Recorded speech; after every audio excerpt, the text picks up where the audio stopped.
Here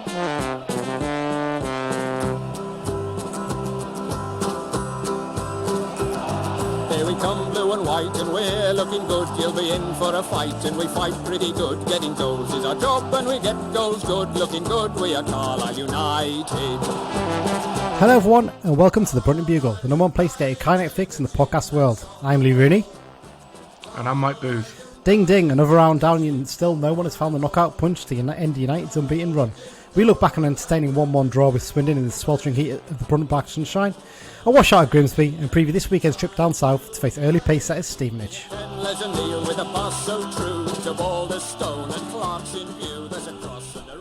Yes, the unbeaten run continues, doesn't it, Mike? Still no one can... Yeah, it's quite a lot for you to cram in there. There was, wasn't there, indeed? I wrote a slightly longer intro than usual, but how are you doing, mate? Are you good? Yeah, all right. Still unbeaten. Can't complain. Yeah. Been up to much of late?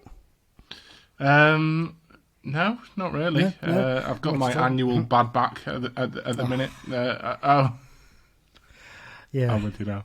But no, yeah. You haven't been going around, making sure that no one's vandalising the streets of Formby these days, have you? No?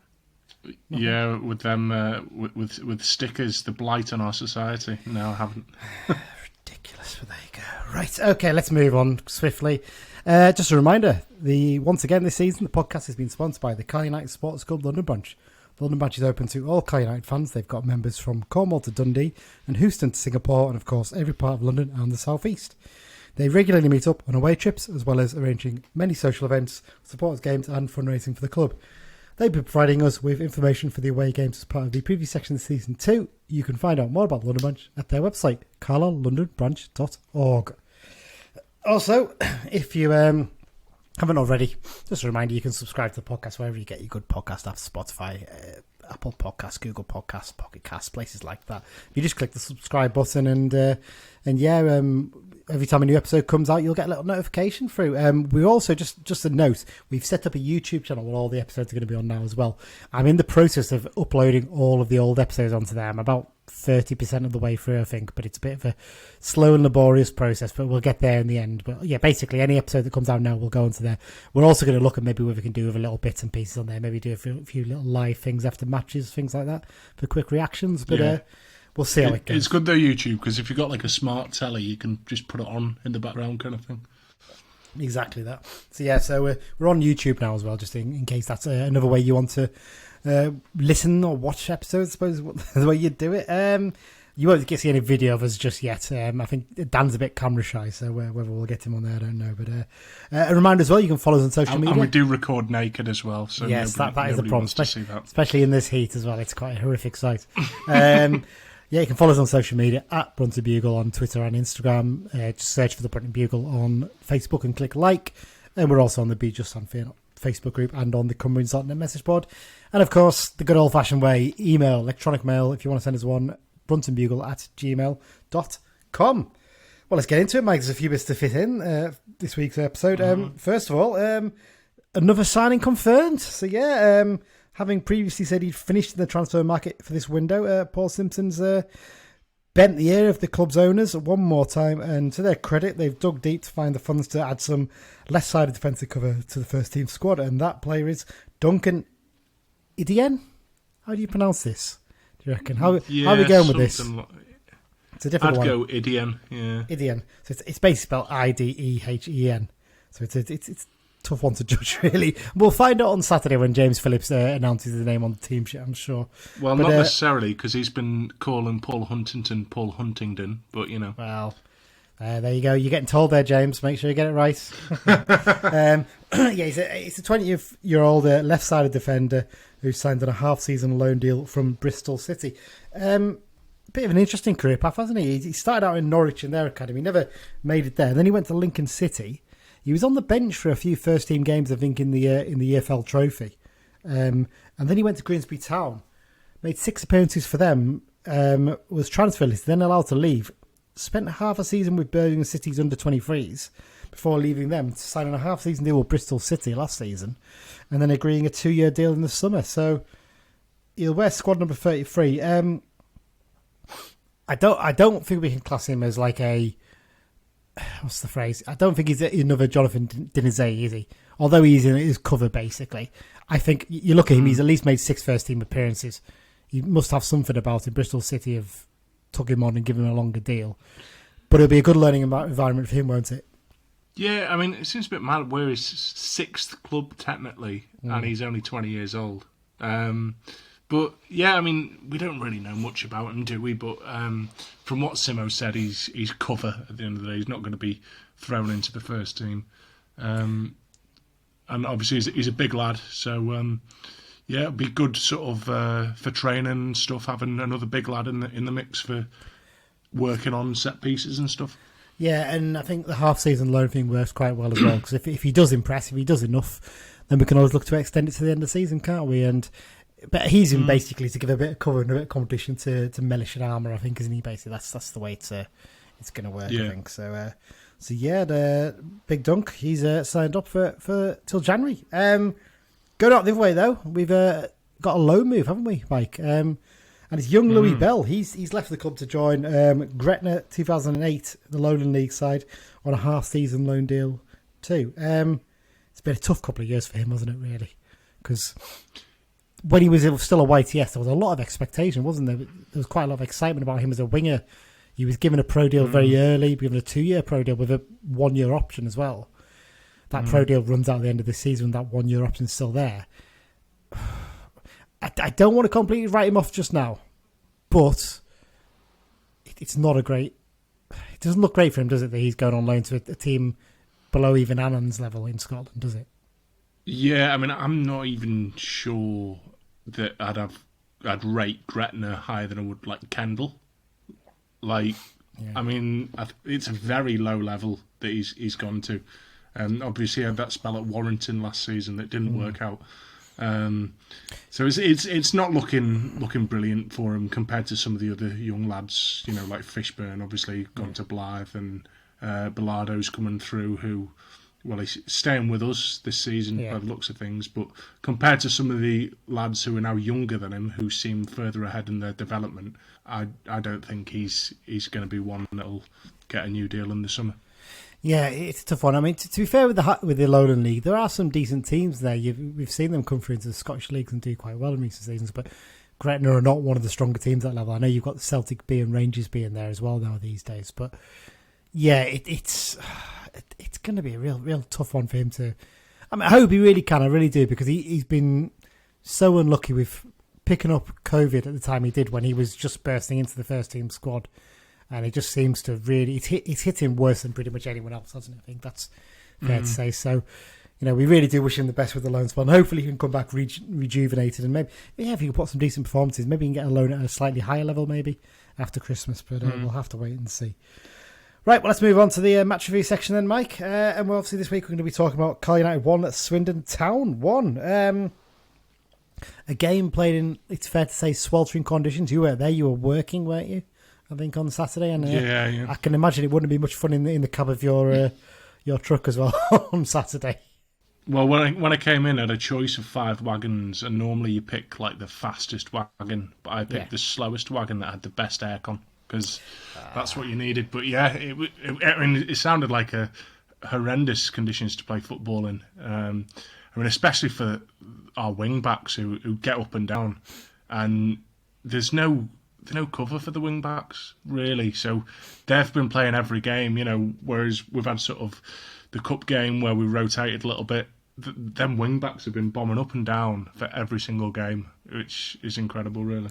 Well, to their credit though, it was a good game, both sides I have to say, you know, made it into an entertaining game. It was end to end in the second half, probably a little bit more open than Simo would have liked it to have been, but at the end of the day, it for the fans, it was certainly got the money's worth. Good, decent crowd as well, 5,602 with 311 travelling up from Swindon. And I think it's one of those ones at the end. I think everyone walked off, thought, decent point that, not too bad, can't really grumble too much. But then, when I look back at it, the highlights afterwards, my thought was we had a lot of very good chances. They had chances, but they weren't clear cut. They weren't, 6 yards out, putting over the bar. Sorry, Amari, got to mention it. They were more sort of, being driven out wide in the area and Holy making a fairly solid save against them, weren't they?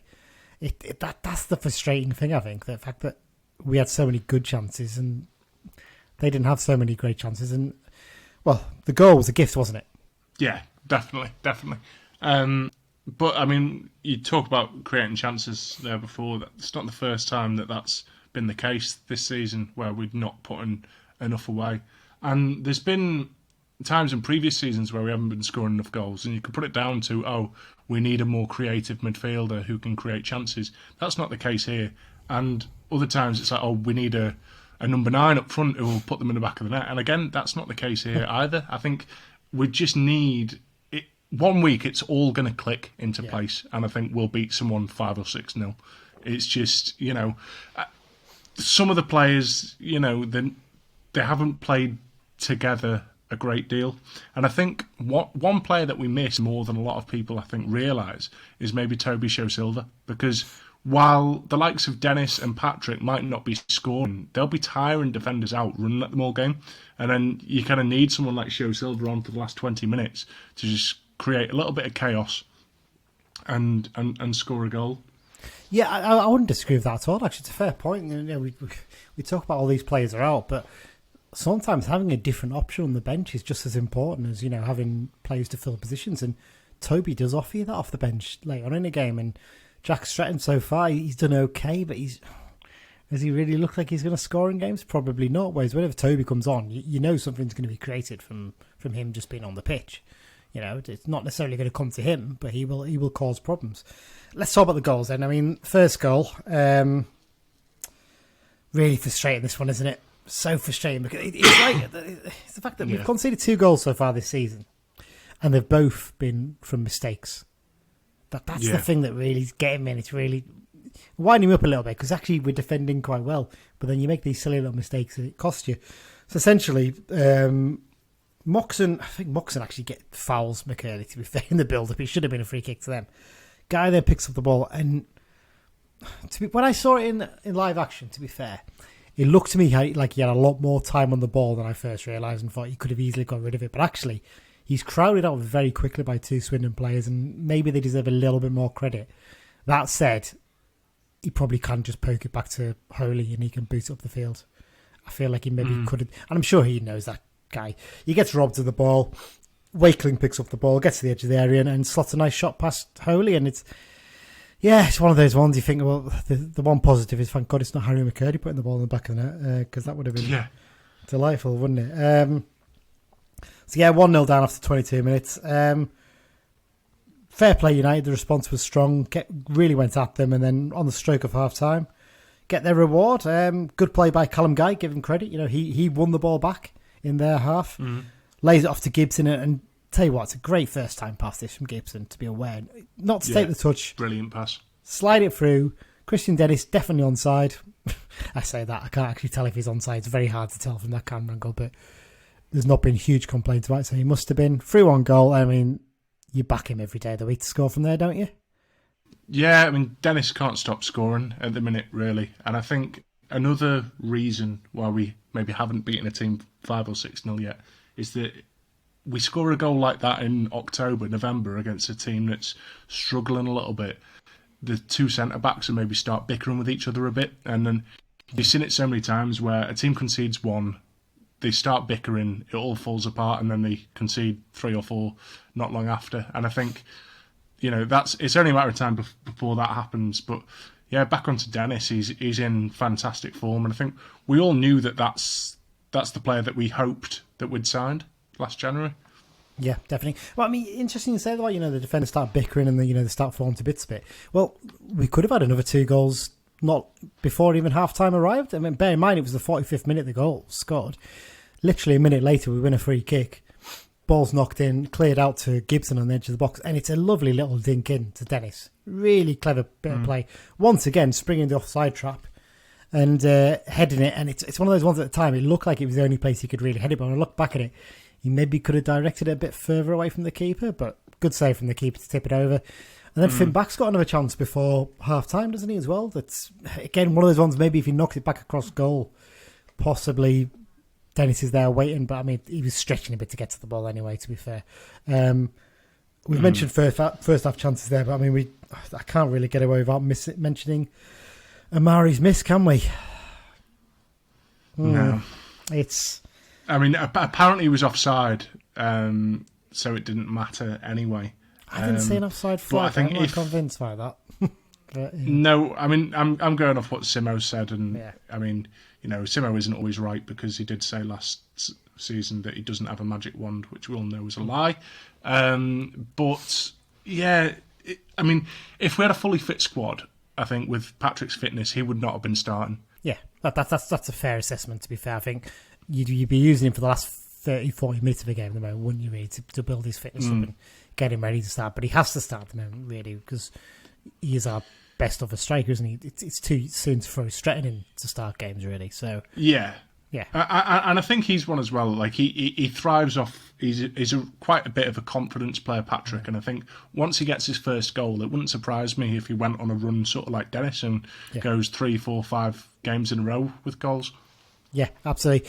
I mean, with Patrick, I should say as well. Actually, he's the one who started the move. Well, he won the free kick for what was Dennis's second chance that was tipped over, and also he was the one who went on the run to set up Finn Back's chance. So no lack of confidence there in terms of his overall play, was there really? After he'd missed that chance, so no, fair play to him for keeping going. Then, other than that, into the second half, I mean, Gibson getting away down the left as well, played it into Patrick in the middle, and he lets the ball come across him really nicely for this chance, and he tries to slot it in, and I think the keeper might have got a hand to it, but Dennis would have been there to pounce on the rebound.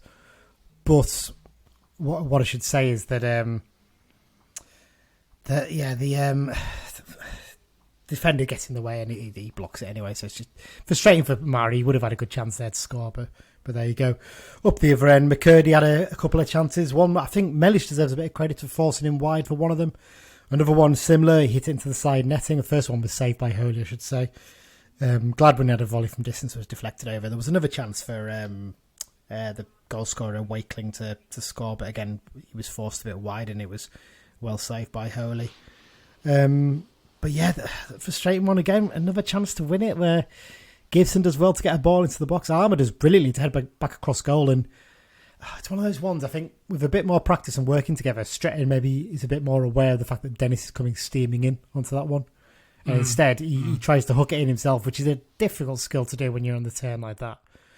And if he leaves it, I think Dennis makes it 2-1 comfortably there. He was always going to score that. So it's, frustrating, but in the end, I think a point probably was fair based on number of chances, but on the quality of chances, we should have won it, personally, is what I think. But that's the difference from last season. You know, a game like this, you would have gone, yep, really good result, that 1-1, happy with that. The standards have been lifted, haven't they? We now think, a bit disappointed that could have got the 3 points. And you can see, what sort of, it just needs a little bit of fine tuning. It's not like we need wholesale changes. We need an entire new defence. We need a whole new strike force. It's just a little bit of fine tuning, and we'll be well on our way. Yeah, absolutely. I mean, one thing we got to mention. We'll talk about injuries later on when we preview the Swindon game. But 10 first-team players out at the moment, and we're playing like this. Last season, when we had a few out, we were down to the bare bones and struggling. And to be honest, I think, obviously you'd add a goalkeeper, but the team that you could make of our injured players, I think would be good enough to at least survive relegation in this league. Yeah, definitely. That's the players that we're Huntington isn't injured, but he's, on that sort of list of players who are unavailable. Yeah. But, yeah. Yeah, absolutely agree with you there. And yeah, full credit. Team selection-wise, I think we weren't too surprised, really, with the changes. Ellis coming in for Barkley was the only one we weren't 100% on, but it obviously that's what turned out to happen in the end. Dennis came in for Edmondson and Gibson for Hilton and Moxon for Harris. No massive surprise there. Right, we've got 2 60-second reviews. Because we've got sort of 2 games to review here, we're going to talk a little bit about the Grimsby farce. Not in too much detail, though. We've only gone for 2 60-second reviews for each game.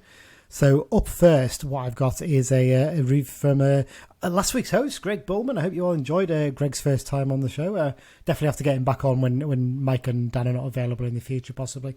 But here's what Greg had to say. I think he recorded this on his walk home because I think you can hear a bus at the start or something. So here's Greg. All right, Lee. I've been relegated back to the reserves. I'm out of the first team against Lee. Here's my update for Swindon game. I said 2-1 when I was in the first team last week, but I would have took a draw with the injuries that we have. I thought we played okay, and I think a draw was a fair reflection. They had some really good chances, and Thomas made some fantastic saves, but we had two real gilt-edged chances, but were off target. So on the balance of play, I think it was fair. Man of the match for me was John Mellish, but a big shout out to Sonny Hilton when he came on. I thought he was fantastic, and I'd also want to shout out Indie Street Club. I thought they were brilliant in the entertainment area outside the ground before the match. Up the Blues. There you go. That's Greg's assessment. Interesting how people look at games differently, isn't it? He's picked out Holy for his saves as well. Obviously, given John Mellish the man of the match. But yeah, he went for Holy, so that's quite an interesting one, really. And mentioning Hilton, because I actually thought Hilton, some nice touches, but his set pieces, he really needs to work on them, because there was one free kick he sent in that just wasn't very good, and then there was a corner floated in as well that was pretty dreadful. Well, I heard the corner at the end on the radio, and the collective groan from the whole stadium as it went into the keeper's arms. I'm not quite grasping these floated corners from the right this season. I don't just send an in-swinger in. The keeper then has a problem trying to come for it if you're swinging it. Outswinger, I should say, yeah. One thing with the players that we've got absent, I think we're lacking some of our threats on set pieces quite a bit. Obviously, True. Edmondson is a player who, when he's not heading the set piece himself, he's occupying maybe two defenders, and Barkley as well. I'd be inclined then to potentially look at using Amari Patrick for a short corner again, because we did that a couple of times last season. It was a really useful weapon, actually, because he drags the defender out and he can get past that defender quite easily quite often. So I'd not be against going back to that while we're a little bit short in terms of height in the team. But yeah, really interesting views from Greg there on the game. Should say he gave man of the match to John Mellish. WhoScored.com, their Carly United man of the match was Jordan Gibson with 7.6. The actual man of the match was Jacob Wakeling with 7.8. I think that's very generous. I don't think he was that impressive, if I'm brutally honest, in this game. I think he scored his goal, fair play, and he had one other chance, but bar that, he didn't really strike me as a major threat, so I think that was a bit kind. I thought McCurdy was a much bigger threat for them, to be honest, but then he missed a couple of chances, so maybe that's why he didn't get as good a rating. Right. Well, the next 6-second review is my wife, Megan. Megan came up to the game with me. Basically, we went off to visit some family for the weekend, so she came along to the game. She's only been she goes a couple of times a season with me to the games. Being brutally honest, she doesn't really enjoy it, as anyone really shouldn't, because it's awful to watch. But she had quite a fair assessment to make about the game, and because she actually went to the Tranmere away game last season, and she said that's the best Carlisle game she's been to. And I was like, man, it's nowhere near the top Carlisle game I've been to. So there you go. This is what Megan had to say about the game. A day out at Brunton Park is usually an experience, to say the least, from an outsider's point of view.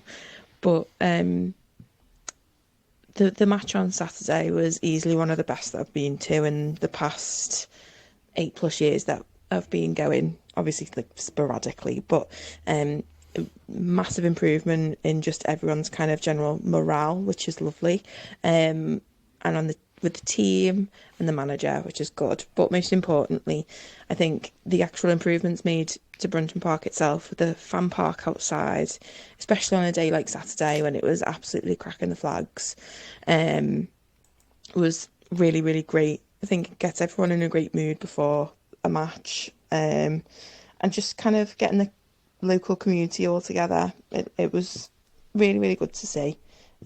So I will probably be back soon. That's Megan's assessment of the game, basically. But I think she was a bit disappointed. It was too warm to get a Bovril, actually. I think that's one of the things she was upset about, but there you go. No, the point she makes about the fan zone is a really good one, actually, though. And I think we went to the opening game, Mike, didn't we? And it was a bit of a disappointment in the way it was run. It was a bit shambolic. Long queues. I mean, we queued, and the queue was only about 5-6 metres deep, wasn't it? And took us 40 minutes to get to the front, and by that point, the pumps were pumping out foam, basically. They were broken and couldn't get any beers. This time we arrived, we were slightly closer, but it took us literally 5 minutes to get to the front, and we had our beers, no bother, no issues. We even managed to get a second set of beers a little bit later on.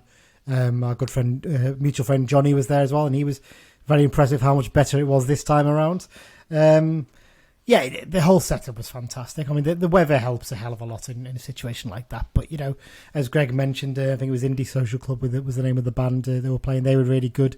And I saw a few people complaining, saying they were too loud. And, you want to be able to crack to your mates before. And I don't think they were too loud. We were still able to. If you stood right next to them, it would be too loud. Yeah, but if you stood far enough away, you were fine.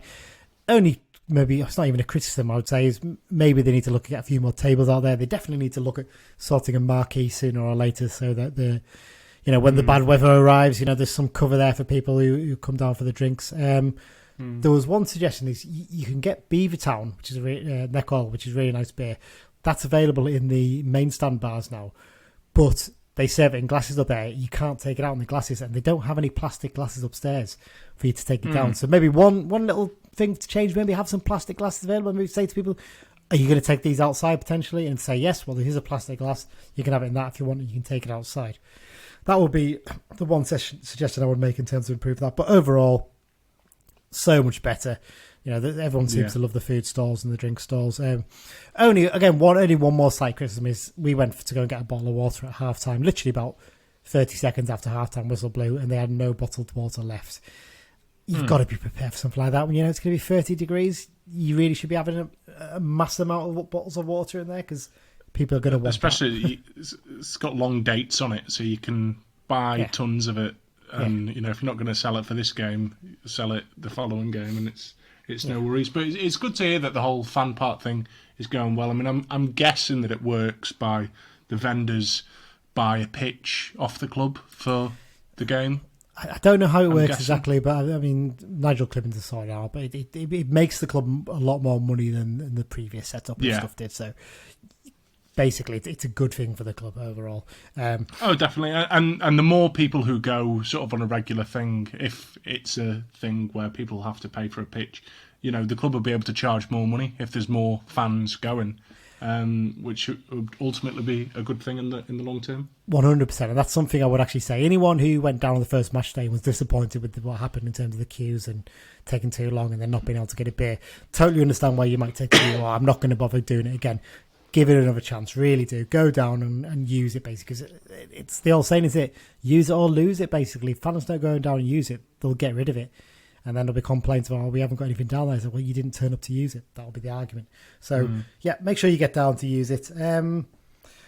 Overall, any other talking points from the game? I've picked a few out here, Mike. Got to give a shout out to Jack Ellis, don't we? Fantastic stuff for him, playing at right-sided centre-back. I mean, he's previously played as right wing-back under Simo. But he was centre-back for the youth team, wasn't he? He was a centre-back for the youth team, but that was in a back four. Coming into a back three, playing on the right side of a back three.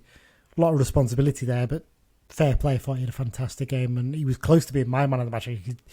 He made one mistake, but he recovered really well from it, and he actually got back and forced the player away, I think, from goal. So full credit to him for being aware enough to do that. And James Phillips said the biggest compliment that you could pay him was that you didn't really notice him. He just sort of slotted in and did his job, kind of thing. And Simo said on the radio that, he's a young lad, he's probably going to make mistakes. But he said, we've got senior players who are making mistakes, and you've just got to get on with it, It's a thing worth noting. I mean, those two on the right-hand side on Saturday, you had Jack Ellis, and you had Finn Back, obviously playing at right wing back. Now, their ages... I'm just double checking this to make sure I get this right, because I've had this ages wrong recently. So Jack Ellis is still 18. Finn Back, he is 19. Turns 20 next month. And Ellis turns 19 in October. And then when you go to left wing back, you've got Jack Armour, who's 21, doesn't turn 22 until next April. You've got Corey Whelan, who's 24. And then you've got John Mellish, who's 24 as well. That's not quite a young defence to have in there, and they've looked very calm in the game so far. Yeah, and even when Morgan Feeney is fully fit, he's only 23. Yeah, exactly. So I think Huntington will add a lot of experience to that. Well, he's pushed our average age up quite a bit. I think it's fair to say, compared to what it was. But no, it's fantastic. And you know what? I think Jack's going to have a really big future in the game. Jack Ellis, that is. I think he's been fantastic in the games I've seen him so far. And full credit to the lad. He's, that's an example of a young player taking the chance, grabbing the ball by the horns, basically, isn't it? And taking that first team opportunity when it's given to you. So well done to him. Got to give a shout out to Jordan Gibson as well. He's been fantastic so far this season in that attacking midfield role, hasn't he? We know his dad listens to the pod, so that's one of the reasons we've got to give him a shout out as well. But no, in all seriousness, he's been fantastic. His ability to intercept the ball high up the pitch or nick little tackles makes a huge difference. He set up that chance for Mari at the start of the second half just from doing that, just from being aware, being a nuisance, nicking his foot in and getting away with the ball. And he's going to have to work on his free kicks because you won't see this, Mike, because it's not in any of the highlights. And there's a good reason it's not in any of the highlights. He tried to take a free kick from about 30 yards and it almost ended up on the Neil Sports Centre roof. That's how poor it was. But I'm sure that will come with time. It's one of those ones. I think if Jamie Devitt's on the pitch, I think he can give duties over to Jamie for those occasions. I think it's fair to say. But no, fantastic to adapt from being a winger into that role. And it's not all about attacking; it's all about getting back as well and winning the ball too. And he's been brilliant this season. He really has. Well, often with sort of attacking midfielders, you've got sort of all the ability and not the graft and the hard work with that. But Gibson has both, which is really good to see. And dare I say, if he carries it on, I think he's not going to be playing in League Two for much longer. No, definitely not. And he's one of the... Interesting you say that about the attacking midfield not having the graft and stuff. Well, Jamie Devitt's an example of another one who does have that graft. Who's probably less of an attacking midfielder these days, sitting a bit deeper, but he had the ability to do that, didn't he? So, really good person for him to learn from. I think we've touched on this already, Mike. The only point I picked out was that we just need to start taking chances, don't we? Because we're top of all the expected goals charts, top of the shots taken, top of the shots on target. Just need to start converting a couple more of the chances. But I think once we get a game where we score 2, you'll start to see a lot more goals coming, I think. Yeah, definitely. Like I said before, I think it's just a little bit of fine-tuning, and I think the players just getting that little bit more used to each other. And I think we'll have a perfect storm one week where the opposition's heads have dropped and our heads have risen, if you like, and we are going to batter someone sooner or later. I really do hope so. Looking up, this weekend's going to be a tough task against Stevenage, which we'll cover in the second half of the show. Definitely. But I think actually the next 2 games after that, Gillingham and Rochdale, both at home, some really good opportunities there. Really good opportunities potentially to get some really good results from those 2. Right, well, before we do a little quick roundup on League 2 this weekend and the midweek games that obviously we were involved in the end, let's talk about the Grimsby abandonment, Mike. No real arguments about this, was it? It was farcical by the time the game was abandoned, wasn't it? The problem was the middle of the pitch was perfectly fine and the ball was moving lovely over there. But the second you got it, in particular to our left back position, which was the stand which the camera was filming from, you could knock the ball down the line and it would bounce once and then it would just stop in a puddle. Well, not even a puddle. It was just standing water, but you couldn't actually see it on the pitch because it was just sitting underneath the grass. It wasn't safe to continue, was it? No, and there is a little bit of me that sort of I love sort of the gaffes that you see when the ball catches in water, and it can be quite entertaining for the spectators. But I think from our injury point of view, I think the last thing we needed was to be playing in them conditions. There was that slide tackle on Finn back, and their lad just slid off the pitch because he just kept on going. And I was impressed with them managing to make 2 minutes worth of highlights out of it, because we've had 90-minute games where they haven't managed to get 2 minutes worth of highlights on YouTube. But yeah, I think it was the right decision in the end, and hopefully when we play them next time we'll have a fully fit squad. Well, it's a blessing in disguise, isn't it, in that sense, because just to actually say that the game's been rearranged for the Tuesday the 27th of September, so in the end it's actually worked out quite well for us, isn't it, really, in terms of having an opportunity to get a fully fit squad taken down then, and hopefully with a good bit of form behind us as well at the same time. We got a couple of quick 60-second reviews from those who were brave, or should we say mad enough to make the journey over to Grimsby for this game. Last minute I decided I was umming and ahhing, like maybe I should, and then I said no, I'm not going to. And a good friend of ours, Craig Milne, he decided to go. Poor Craig. He's not one of the guys who got back to us. We have got a Craig though. It's Craig Battinson. So here's Craig's quick review of the Grimsby game. Hi lads, my first Brunton Bugle review, and what a strange one to be doing. Game was quite correctly abandoned after half an hour due to the farcical conditions. Strange things was I'd been in Cleethorpes most of the day and the rain didn't actually start till 5:30, so it gives you an idea of the torrential downpours that were suffered. The game itself, a bit of a non-event really, plenty of mistakes. Kicked off with the wings just being poor, progressed to the whole pitch, ball wouldn't move, and not a lot happening, as I say, other than a shed load of misplaced passes due to the conditions. Gibbo had a couple of half chances for us, one blocked, one saved, and they looked particularly dangerous from set pieces. Other than that, you couldn't really read a lot into the game. Big plus for us, the threadbare squad never got any more injuries, and we stay unbeaten. Let's hope for better on Stevenage, and a last shout out to the Blue Army, each and every one that made that journey on a Tuesday night. We really are the best fans in the land. Up the Blues. Yeah, top shout out from Craig there to the Blue Army. Travelled down. You can't fault that level of commitment, and a little bit of credit to the directors as well, because they've agreed that they're going to pay for the bus for the fans who travelled down for the original game, for the rearranged game at the end of September. So, they get a lot of stick for things they do, and quite rightly they get some stick sometimes, but full credit to them here. I know they can't reimburse every single fan's travel, that's just the way it is, but as a gesture, it's a fantastic little touch there. Interestingly, he does say that it was only raining since 5:30, but it just goes show, doesn't it, when you get those periods of 4 or 5 days of dry weather, as soon as it then rains, there's nowhere for the water to go because the ground's rock hard, isn't it? So yeah, exactly. Just unavoidable for the guys down at Grimsby. Right, one more before we go to the League 2 roundup and then the half-time break. It's Chris Martin has given us his review of the Grimsby game. Chris from Leicester here, hence the lack of Carlisle accent, but it still took me 3.5 hours to get there last night. Arrived 3 hours early, somehow still missed kickoff. I was really shocked the game went ahead once I saw the pitch, though. Really terrible conditions, but you could tell the players wanted it to carry on because they were kicking the ball that little bit harder than usual. The ref did stop it and check it about 20 minutes in, and soon after that, there was a horrendous tackle on Finn back, and the ref, I feel, was so lucky that he jumped out of the way and there was no serious injury there.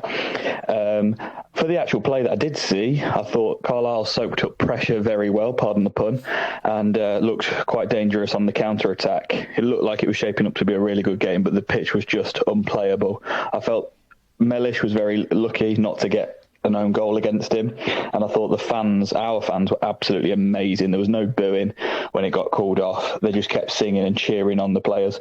Looking forward to going back if it's rearranged, or when it's rearranged.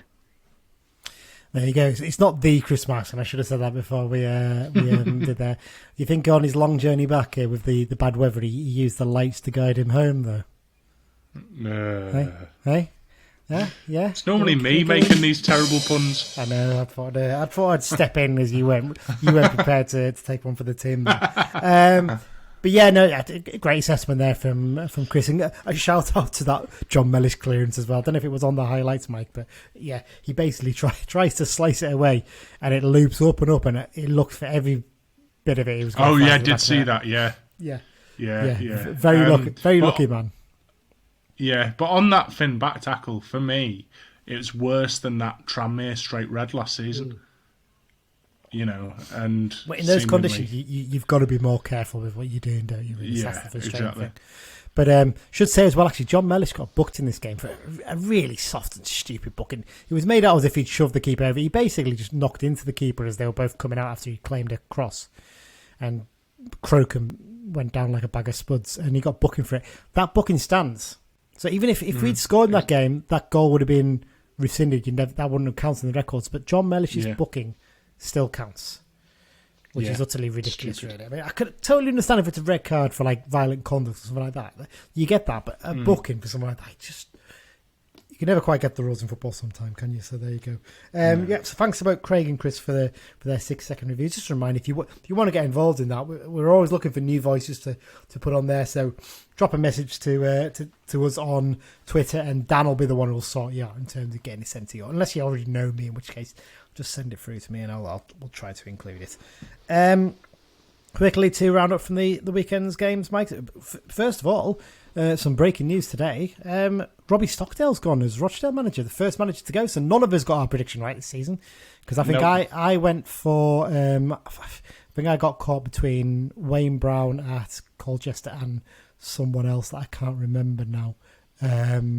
You went for. Who did you go for then? You went for. I think both you and Dan went for Matt Gray at Sutton, didn't you? I think. Yeah. I can't remember exactly who I went for, but it definitely wasn't Robbie Stockdale. So there you go. I mean, they've had a horrendous start to the season, Russell, haven't they? Another team that's having a horrendous time is Newport County. Their home run, I think they've lost 7 in a row. Rodney Parade now, covering last season as well. They lost 3-2 to Salford. Salford, top of the league early on. The one season none of us predict them to be in the top 3. And they're doing it. Fair play to them. Maybe changing the way they're doing things is what's going to work out for them. It's mad, isn't it? Yeah. I mean, it's been quite hectic so far, all in all. And I mean, I don't really want to say it, but Barrow have started incredible as well. A lot better than certainly we were all expecting. Well, they did lose controversially, and I'm saying that with the old bunny ears, as I say it, against Sutton last week. And I don't think it's controversial at all. I've seen it back, and it's an indirect free kick, and they said, it's been touched from the way. It's not been touched at all. I've watched it 2 or 3 times, and I'm trying to work out where on earth that touch has actually come from that they're claiming. It's blatantly. The Sutton keeper's got very lucky that it's an indirect one, because he's gone to try and get the ball and missed it. But at the other end, Paul Farman did miss a long ball forward, and the lad nipped in to score. He actually messed up again against Walsall in midweek. They did win that one 2-1, but he's flapping at a few this season, Paul Farman, isn't he? He's got that in his locker sometimes. But there you go. So yeah, Barrow start the season well. Stockport County, they picked up their first win on their return to the EFL, but they followed that up with a loss against Doncaster Rovers, didn't they? So they're not having the best of starts, considering how well back they've been. The 3 teams I think I've picked out here is in trouble early on. Rochdale, obviously, you've let Stockdale go. Hartlepool and Crawley Town, obviously, as well.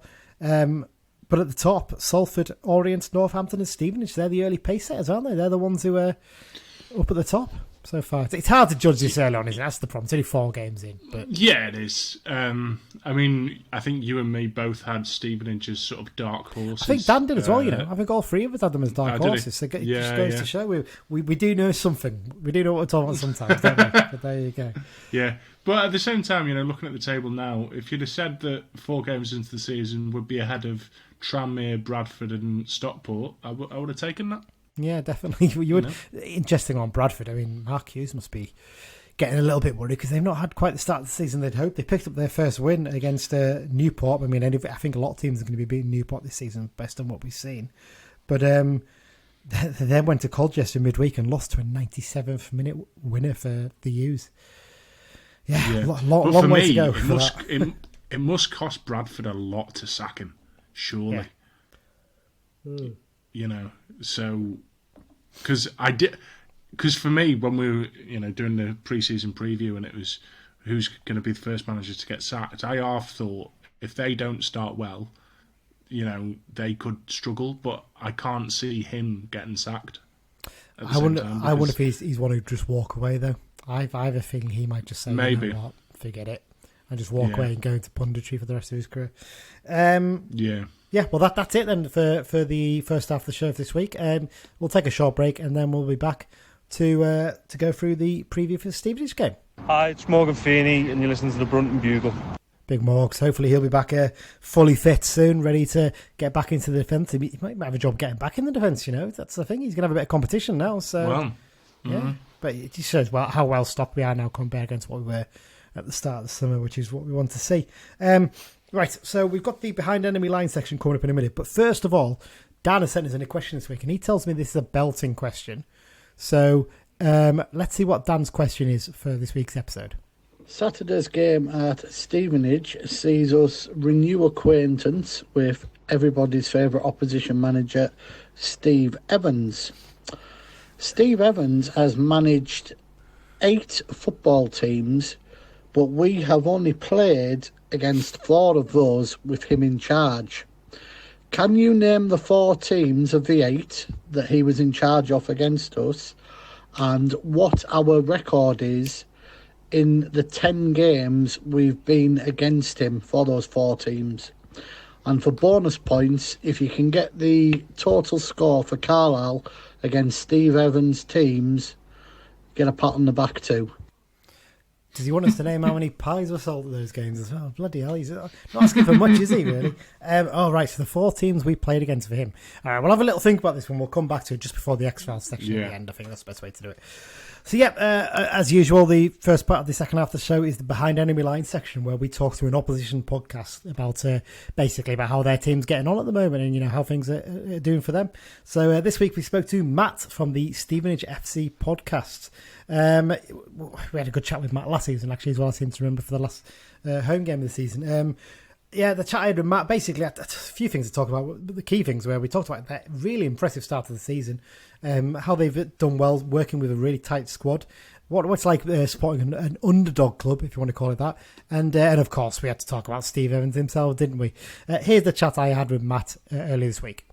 So I'm joined this week by Matt from the Stevenage FC Podcast. We're going to look ahead to this weekend's big clash between 2 sides that have, I think we were discussing when we had a little chat for your podcast, Matt. We're in similar sort of circumstances in that we had 3 different managers last season.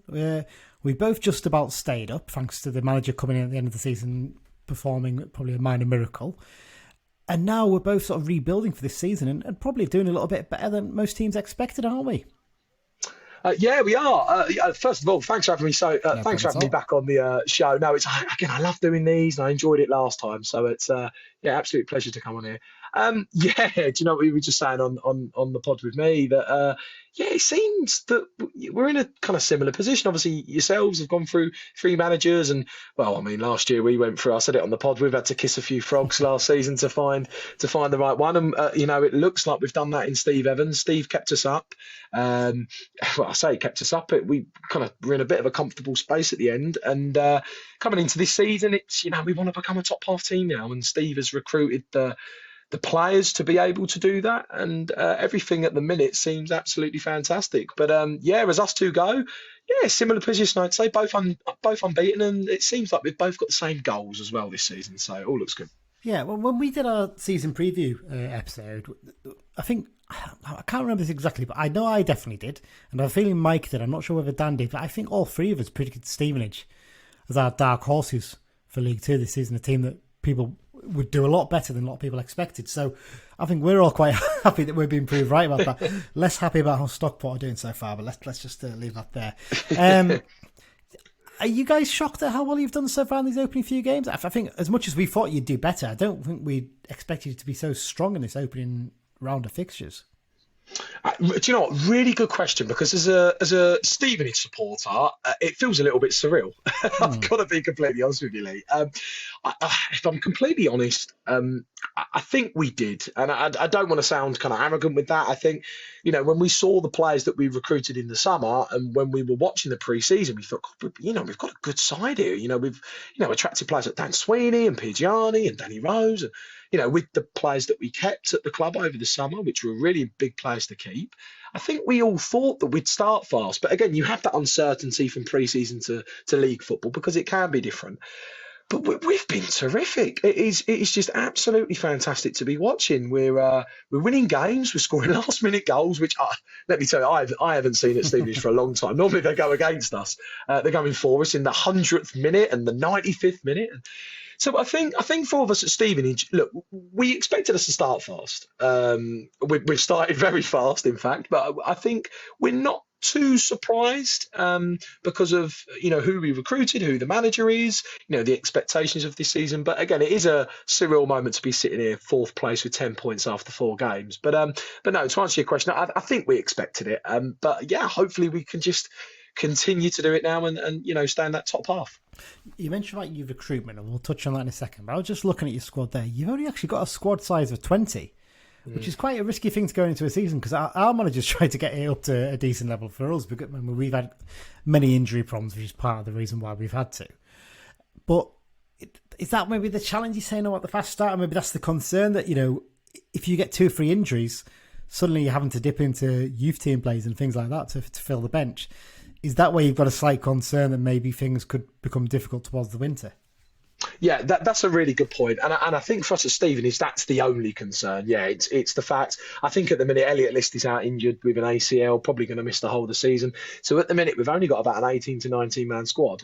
So, yeah, look, it's. I think if we're trying to pick something that we're worried about, it's probably that. As we know in League 2, you get injuries and you have to bring players in. So I think Steve has said it time and time again, we're probably trying to get 2 more players in, probably loan players just to bulk the squad. What I will say about our team, though, is even though we're quite a small squad, every single player that we've got in that 18-man squad are good enough to start. And that's been something that we've seen in the opening 4 league games and the League Cup as well, that we won away at Reading, that these players on the bench are good enough to start and win. So although it's a worry, we're not too worried just yet, because we know that the players on the bench are good enough to play and good enough to get results. But I think Steve will definitely sign a couple just to bolster the squad, because in time it could be a concern. Yeah, I'm just looking through it as well. There's a lot of experience in there as well, isn't there? There's not too many young players now. I'm looking through it. I'm trying to see. You've got 1 player under the age of 20, and I think that's it. I mean, all the rest are sort of mid to late 20s. So that's a really good thing to have in there. I mean, let's talk about some of those summer signings. And obviously, you mentioned the 2 defenders there, Pierre Gianni and Dan Sweeney. I think Michael Bostwick, he signed permanently, didn't he? I think after he had a loan spell at the end of last season. So I mean, free centre backs there. I don't know if Bostwick's still playing in defence, but 3 centre-backs there, I think most clubs would look at and be quite happy with them, really, wouldn't they? Yeah, you make a very good point. Look, Carl Piergiani and Dan Sweeney are fabulous signings. To be honest with you, I could not believe we got Sweeney. I mean, Sweeney just won the league with Forest Green. I think played 32 to 35 games in that team, was captain for 5 of them. So that was just... kind of surreal getting him in at the club. Again, Carl Piergiani, I've actually always wanted him at Borough. I remember watching him on those Salford programmes and thought, do you know what? He's the type of defender I'd love at the club. And so, those 2 have come in and have been absolutely phenomenal. I mean, our result last night, Carl Piergiani scored. Dan Sweeney was a rock back there, but such a good player. Really good point about Bozzy. Yeah, Bozzy's signed. Bozzy's been playing midfield, though. He's been playing in the defensive midfield role. One other player I should throw in there, this is actually our longest serving player at the minute, is Terence Van Kooten. Now, Terence had a brilliant season a couple of years ago, did really well at the back end of last season. This season, we've been playing a 3-5-2, and the 3 back there have been Piergiani on the left, Terence in the middle, Sweeney on the right. And Terence actually is quite an underrated player. He's been absolutely phenomenal, and he's been sweeping Sweeney and Piergiani. Terence is really fast, really good ball player. So all 3 of them back there have been phenomenal. But yeah, Piergiani and Sweeney, they don't come more experienced in those 2, and they're such a threat in the air as well. So we're over the moon to have them. Into midfield, you've signed Dean Campbell on loan from Aberdeen. It's an interesting one. As well as that, you've got 2 very experienced campaigners in Jake Reeves and Jake Taylor at that level. They're always going to be quite impressive. And Arthur Reed's one who's always really impressed me. I think a couple of years ago we played against you, and he was best player on the pitch comfortably, I think. Obviously, playing in midfield 3 makes it a little bit, also even a 2 maybe of that. I don't know how exactly you're doing your 5-3-2 or anything like that, but how are they shaping up? Yeah, really good. Jake Reeves and Jake Taylor are constant professionals. They're very experienced at level.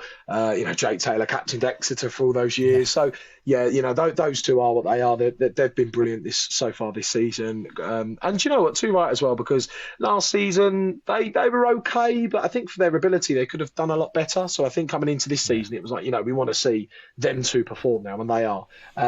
Arthur Reed's an absolute great shout out from yourselves. He played last night and was the best player on the pitch for 60, 70 minutes.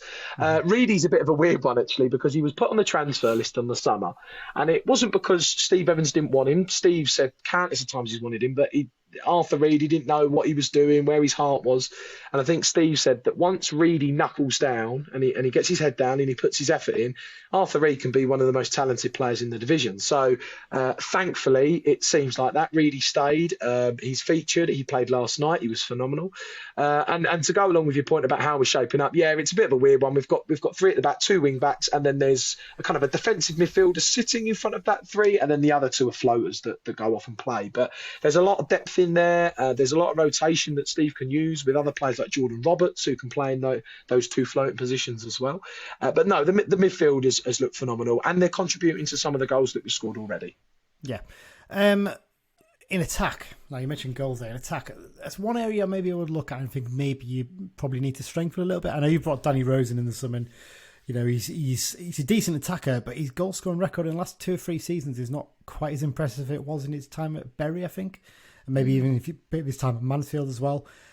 Is that an area I'm guessing where Steve Evans is looking to bring a couple of players in potentially? Yeah, good point. You know, going into this season, we looked great. You know, we had Luke Norris, Elliot List, Danny Rose, and Jamie Reid, all 4 capable strikers at this level. First game of the season, Elliot List does his ACL, so not ideal. Originally we were stuck with those 3. Although Jordan Roberts came on in that game, scored, and looked almost a better player, dare say, than Elliot List. But I think if we're going to probably strengthen, he'll probably bring in another striker. What I will say about Danny Rose, and you make a very good point about his last couple of seasons, but under Steve in the past when he was at Mansfield, he had a really good season scoring, I think 20 plus goals or something like that. Yeah. And we could see early on that with Danny Rose, we feel that if he's got some games in the bag and he scored a couple of goals, he's going to become a starting striker. And luckily he scored at Reading when he came on. When he started, and then he scored when he came on Saturday in the 100th minute away at Walsall. So now he's got a couple of goals, and he started last night and was absolutely terrific last night. Such a threat in the air for a 5'7", 5'8" striker. He looks really good. So I wouldn't be surprised if Danny Rose ended up our top goal scorer this season. So we've got strength there. Do I think Steve will bring in another striker? Yeah, possibly. I think it would be a good idea. But overall, I think we're still pretty strong there. And those strikers again have contributed. A lot of them have Norris, Danny Rose, Jordan Roberts, and Jamie Reid are all off the mark. So we are scoring goals up there. But yeah, I think Steve will be smart and probably bring in one more. Yeah. In terms of results so far this season, we've obviously mentioned the fact that you've got this habit of scoring last minute goals. I've got to give a little mention as well to your League Cup result as well, because I think did you beat Championship side Reading in that one? That's correct. Yeah, Reading away. Yeah. Yeah, so I mean, nice to cause a little upset early in the competition. Just a bit of a shame that your reward for that is a home tie against Peterborough of all teams. But yeah, no, that's it. Do you know what, Lee? And anyone that mentions my name knows I'm the most positive Stevenage fan. So when that draw came out against Peterborough, I was over the moon because I thought, it's at home, it's winnable. And then I went onto Twitter and just saw the uproar, and I thought, I'm just going to keep my nose out of this time. But yeah, look, that was a fantastic performance last Tuesday at Reading. And what a lot of people don't know is we didn't play our first team. We played a lot of the lads that haven't even played minutes so far in League Two, and they got the job done and made it look pretty easy. Really, we bossed the game. We went 1-0 up, letting it go, and then Danny Rose scored in the 89th minute at the end. So yeah, it was nice to get a win in the cup and money for the club. And again, we just want to keep this unbeaten run going, and that has contributed to that.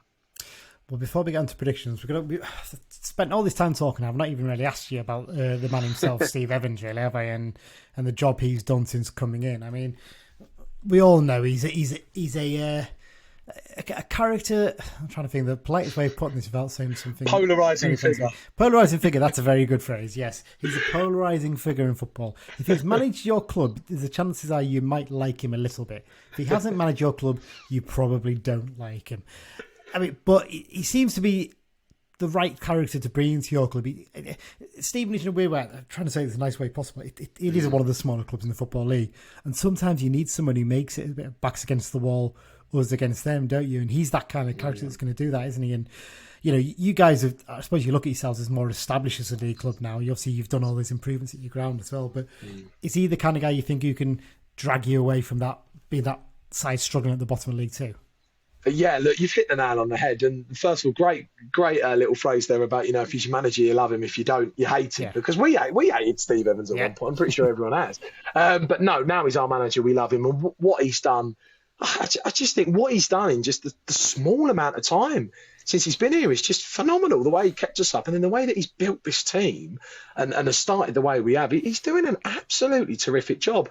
What I will say is he's the first proper Football League level manager we've probably ever had. I mean, Wesley took us up from the non-league. Wesley, probably by even his own admission in that kind of first year he took us up, wasn't a Football League manager. He'd come from the non-league too.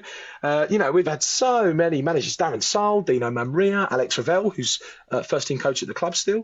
They're not Football League managers. So Steve is the first proper manager we've had in the Football League.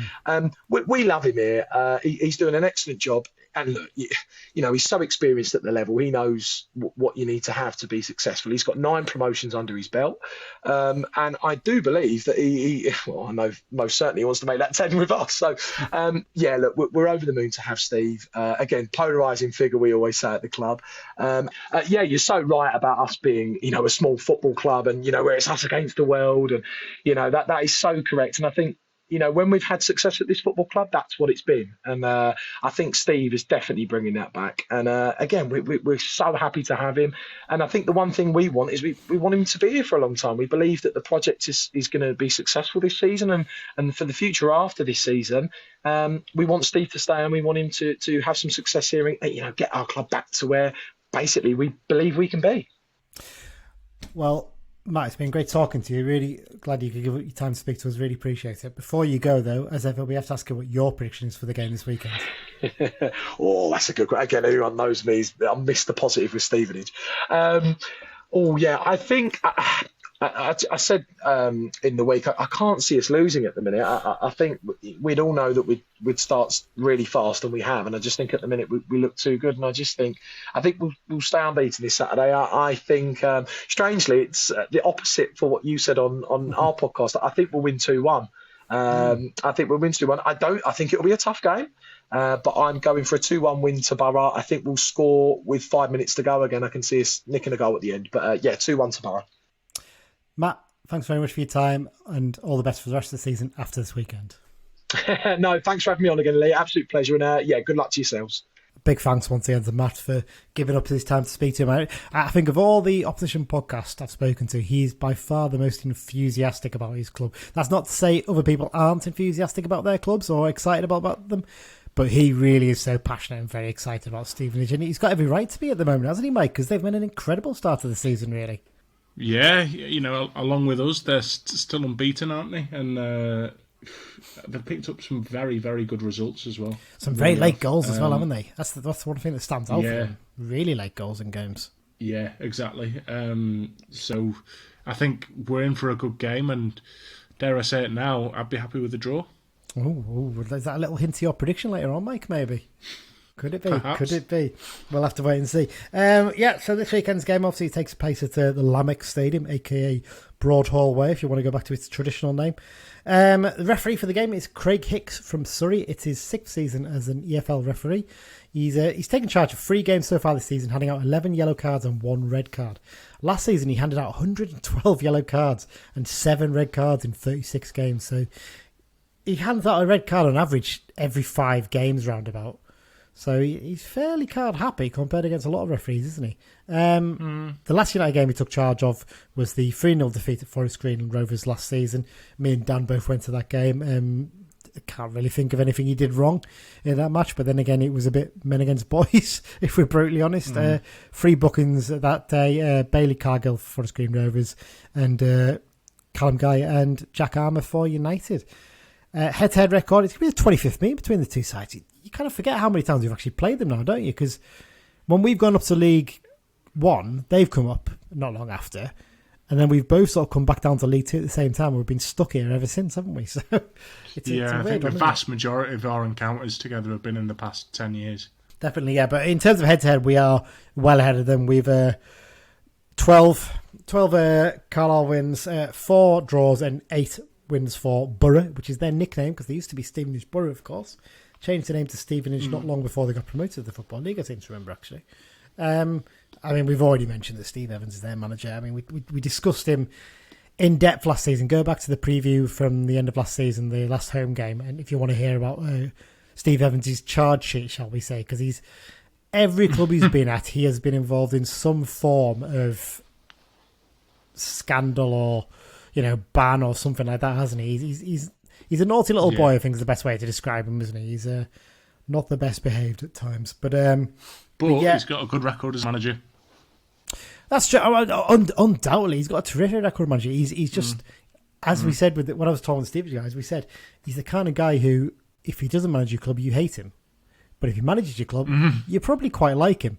Not necessarily everybody. There'll be quite a few people who, I know a lot of Boston fans who do not like him, despite some of the great things he did there. But he also did some pretty bad things, I think it's fair to say. So he's not the most popular person at Boston. But he's obviously appointed in March. He managed to keep him up. And the work he's done over the summer, Mike, is quite incredible, actually, because you look, I'm just counting how many players they lost here. 1, 2, 3, 4, 5, 6, 7, 8, 9, 10, 11, 12, 13, 14, 15 players. In fact, no, sorry, 16, including one that actually departed on transfer, left over the summer. They've not brought in that many. I think they've brought 1, 2, 3, 4, 5, 6, 7, 8, 9, 10 in total they brought in. So there's 6 players down on what they had last season. And they look a much stronger side, don't they? I mean, looking through their squad, it doesn't smack of real star quality, but there's some really good seasoned pros in there, isn't there? Yeah, definitely. Michael Bostwick is a name that stands out to me. Was he in their side when we played him in the playoff final? I'm sure he was. I'm going to double check that in a second. Was he? But I have a feeling he was part. He was at Stevenage years and years ago. He's come back basically. Yeah. Though we're talking, but yeah, carry on talking, Mike. Sorry. Luke Norris, Danny Rose, Jamie Reid. Some good strikers there. Like we said before, we sort of picked them to be a dark horse, and some people, i.e. bookmakers, might be surprised with where they are in the league, but I'm not particularly surprised. I was wrong. I do apologise. He wasn't back then. He was Stevenage from 2008 to 2012. He made 165 appearances in his first spell. So I think he's playing a bit more as a midfielder at the moment, a defensive midfielder.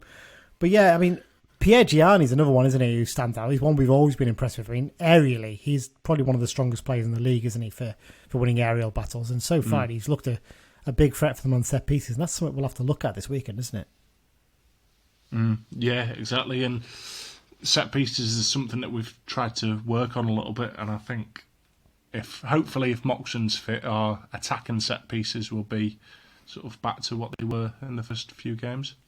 Yeah, in terms of other players, I mean, in midfield, Reeves and Taylor have both got bags of experience at this level. Arthur Reed has got a little bit of quality in there too. As you mentioned up front, obviously Jamie Reid and Danny Rose always used to have a habit of scoring against us, but actually his scoring record in the last few seasons has not been that great. But he's always done well when he's played under, because he played under Evans at Mansfield, didn't he? I think he had a half decent scoring record when Evans was at least at Mansfield, I seem to remember. So yeah, the big blow for them is Elliot Liss. It looks like he's going to be out for a long time for them, but it's a really big blow because he's another one who's been a really good player for them in recent seasons, even when they've been poor. So yeah, it's going to be a tough test. But I mean, you look at this, like I said, look at the squad. It's only 20 players, isn't it? In comparison, our squad now, I'm just double checking on the numbers in there now. Our squad size is actually 28 now. Now, wow. I mean, what you've got to say about that is take 2 out of that because Dixon and Dickinson won't play this season, so it's effectively 26. Yeah. Senior's out for another couple of months, so he's out for quite a bit as well. But you've also got a couple of players who are out on loan, I think, as well. So you've got to remember that too. So it's not quite as clear cut as that. But yeah, it's a lot bigger than it was. But there's a lot of younger players in there as well. So it pads it out a little bit. The 2 goalkeepers, especially as well. You've got to remember those, the 2 young lads. So it's a little bit different for us in terms of squad size. But they're working with a tight squad. Something that has been spotted though is that Steve Evans, I think in pretty much every game, has used all 5 subs so far. He really is exploiting that rule as much as possible because he wants his side to be as fresh as possible. And they're getting the reward with these late goals, aren't they? Yeah, and a lot of their games, they haven't been high-scoring games either, have they? They seem to be sort of quite tight affairs that, a bit of fresh legs on late in the second half can make the difference. They're, in terms of the number of chances they concede as well, they, I think, are the best performers in the division.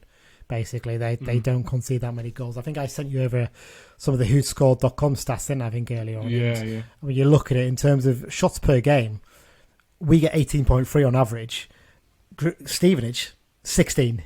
So we are the two best sides in terms of shots per game. But actually, when you go defensive, in terms of the shots per game faced, then, in fact, I'm sorry, I'm going to try to get a stat to work, but it's not loading for me properly here. Let me find... Stevenage 5.8 is the number they've conceded per game, which is very, very low, actually, when you look at it. In terms of the number we face, 9.7. A little bit more, but actually one of the better performances in the division, to be fair. So it goes to show it's going to... One of those things we'll have to give this weekend, I think it's fair to say. So we'll have to wait and see which it is. Last time out, Stevenage, they picked up a 1-0 win over Rochdale. Pierre Gianni got the winning goal on 41 minutes. A powerful header from a really sort of deep looping corner. They could have had a second in the second half. Danny Rose headed in, but the keeper was fouled in the build up to it, so that was disallowed. But it sounds like they weren't under too much threat. I mean, Rochdale are going to be a poor side this season. I think everyone realises that now. But yeah, their unbeaten run continues as a result, and they've not lost in any competition because they beat Reading 2-1 in the League Cup as well. So that's a really impressive result for them, isn't it? So yeah, I think this is going to be a really tough test. This, I genuinely think of all the games in the opening, up until maybe the Mansfield game is the first really big test that everyone was looking at. This is the one that stood out to me in that opening 8 or 9 games before that Mansfield game. Was like, right, this one will show how good we are. I think, and I think that's really shown, hasn't it? Yeah, and I think if we can come through this test relatively unscathed, and get a decent result, then, playing against, shall we, for want of a lesser word, inferior opposition, maybe afterwards, will be easier for the players, So, yeah, fingers crossed. Yep, really do hope so. Well, let's talk about United. Injury-wise... This is a long list, isn't it, Mike? Wow, just going through it. So I've done a list and I've sort of tried to put down how many months or weeks, whatever they're out. So sort of going backwards from the ones who are out the longest. Brennan Dickinson, we think, is out for 8 to 9 months. We're not 100% sure how long it'll be yet. Josh Dixon's probably got another 6 or so months out, I think. That'll probably take him to about February, March. Joel Senior, probably about 2 months left for him before he comes back, we reckon. Show Silver, hamstring, 5 to 6. So the first 3, ACL injuries, we should say. I mean, having 1 ACL injury at a club is, bad luck. 3, just, how many black cats has Paul Simpson run over this season? That's what you think, isn't it? But obviously, Senior happened before he came in, we should say. Show Silver, like I said, 5 to 6 weeks of his hamstring. Barkley, his ankle injury, probably going to put him out for about 8 weeks, we reckon. Better news on the next ones, though. Edmondson, hip injury, 2 to 3 weeks. And then you've got... Morgan Feeney, about 1 to 2 weeks with his foot injury, and Taylor Charters, similar, 1 to 2 weeks with his hamstring injury. So in the next couple of weeks, remember 2 to 3 weeks, get those 3 back, you've got even more options, haven't you? And that's where the positives should be taken. Yeah, exactly. And I think when we have all these players fit and chomping up the bit and competition for places, I think we'll step up a level.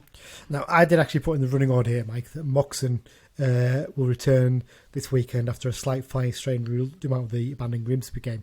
But Simo, in his pre-match presser earlier today, has actually said that Moxon's probably not going to be fit for this weekend. So seems unlikely he will feature. Obviously, we've got the 3 lads out on loan in Fishburn, Kilsby and Bell, so they obviously won't be involved. But yeah, I'd imagine probably an unchanged side from the Grimsby game, you reckon?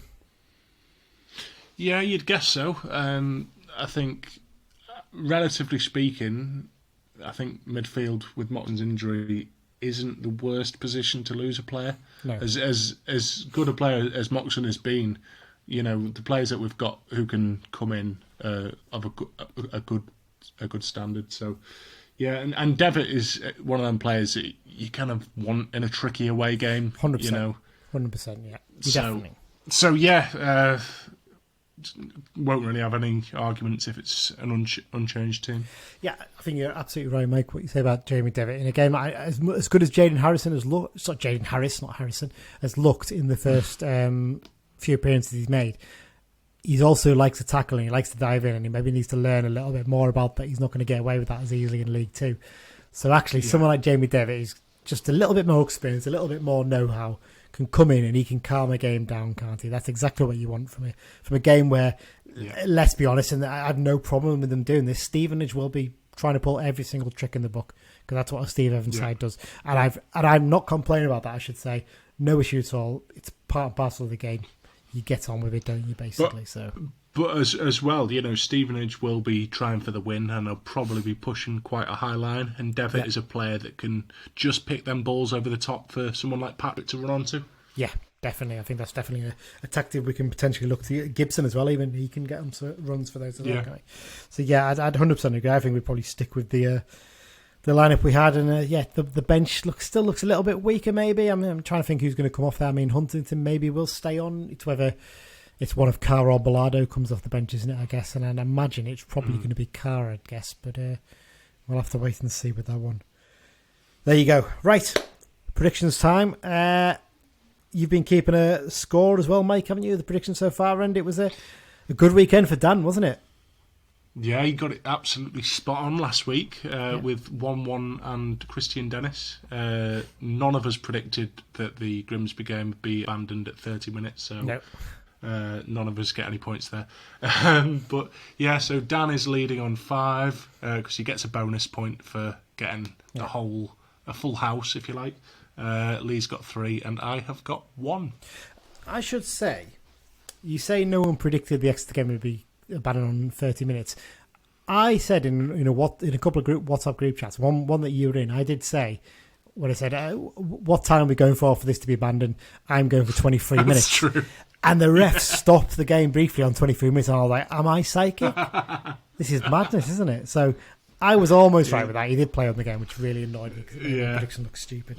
But there you go. So Dan leads the way so far, but you have got off the mark finally. Poor old Greg. He's one appearance doing the predictions, and he didn't get a single point. We'll have to see how he gets on later in the season when he comes back for another prediction at some point. So let's do the predictions. Should we do Dan's prediction first? Because he sent his in. So here's what Dan has to say about this weekend's game. I'm going to go for a good solid 2-0 win with goals from Amari Patrick and Jordan Gibson this week. So he reckons Christian Dennis is going to end his goal scoring run. Where's the faith there, eh? There you go. He's supposed to be a big fan of his, but then he does that. So there you go. Mike, what are you going to go for? I'm going for a 1-1 draw with Amari Patrick with the goal. Oh, you lot of little faith. I'm going for a 2-0 win, and I'm going to go for goals from Christian Dennis and Jamie Devitt. He'll score a free kick. So there you go. Dennis and Devitt for the goals for this weekend's game. So I've gone for a 2-0 win.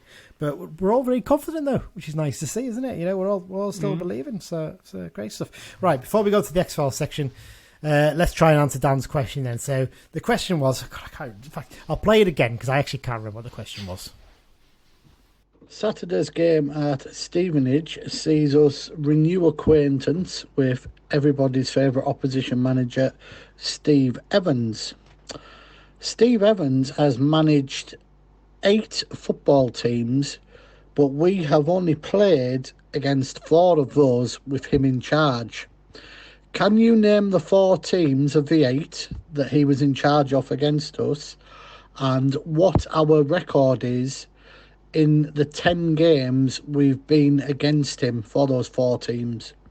And for bonus points, if you can get the total score for Carlisle against Steve Evans' teams, get a pat on the back too. Right. Okay, so 4 teams that Steve Evans was in charge of against us. He's recorded those 10 games against us, and the total score for Carlisle in those games. Now, I think we can include, obviously, Stevenage is one of them, because we played last season against them. Yeah, we won that game 2-1. So there's one down.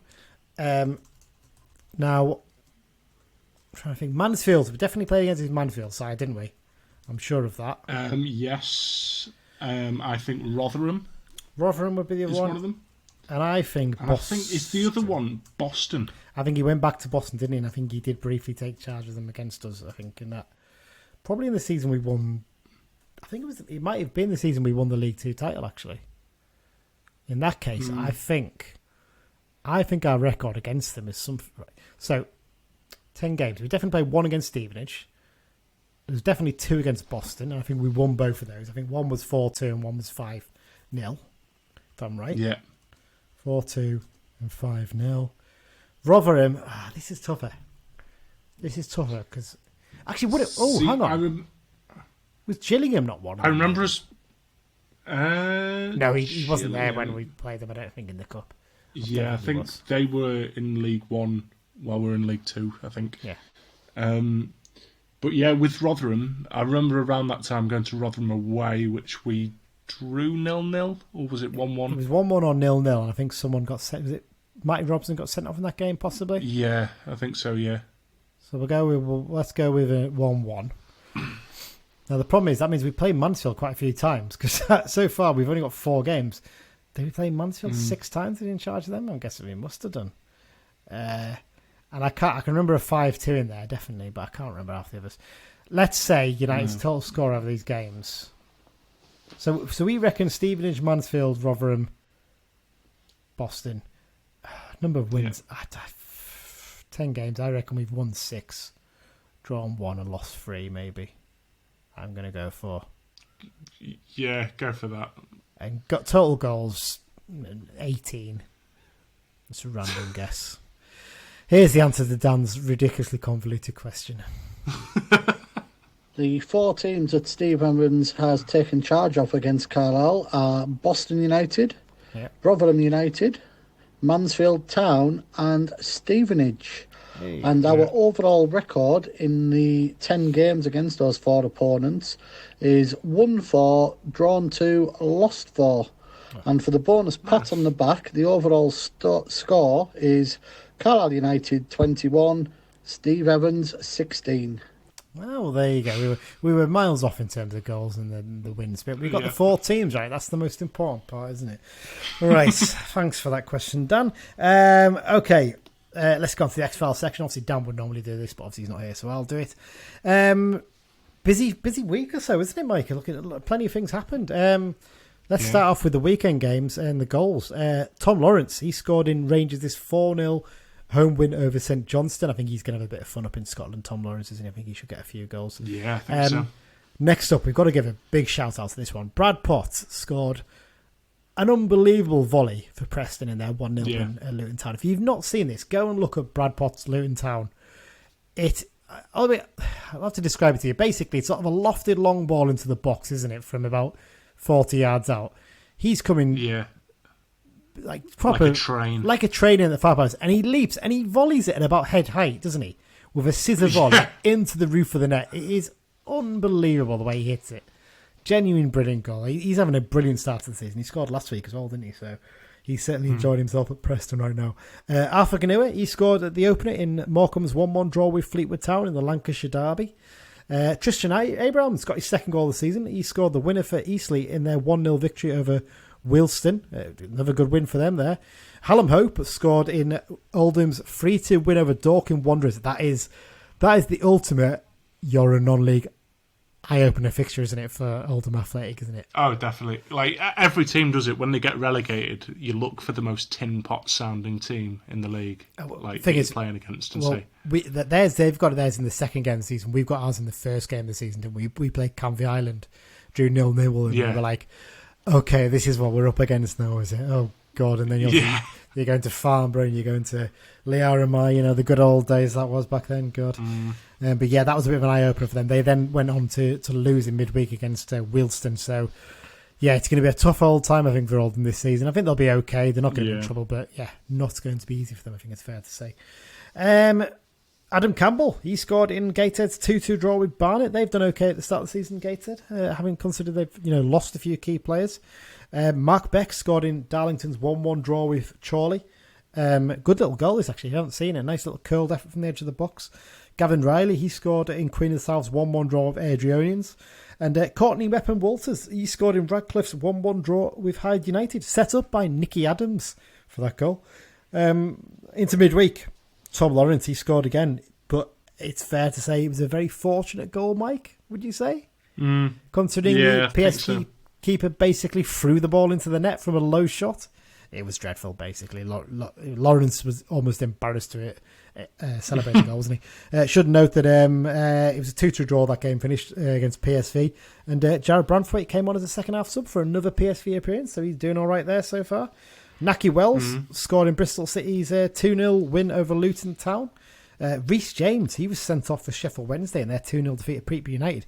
If you haven't seen this as well, he got sent off, and then Darren Moore, the Sheffield Wednesday manager, basically thinks, well, I'm going to have to make a tactical change here, because obviously Reece James is the left back, so he needs to switch things around a bit. And he took off, is it George Byers, I think the name of the lad he took off? He subbed him, and he was not happy about being subbed, I think it's fair to say. He essentially slaps the assistant's hand. The assistant then tries to grab him, and there's a bit of a pushing and to and froing. I think the assistant got booked for basically squaring up to Byers, but not a great look, I think it's fair to say. So yeah, not great for them. Harry McCurdy got his first goal of the season in Swindon's 1-1 draw with Leyton Orient, and then a one-game wonder to give a shout-out to, James Hooper. He scored his first goal in an injury-time equaliser for Workington in their 1-1 draw at Prescott Cables. I'm annoyed about this because I didn't realise that Reds were playing at Prescott Cables on Tuesday.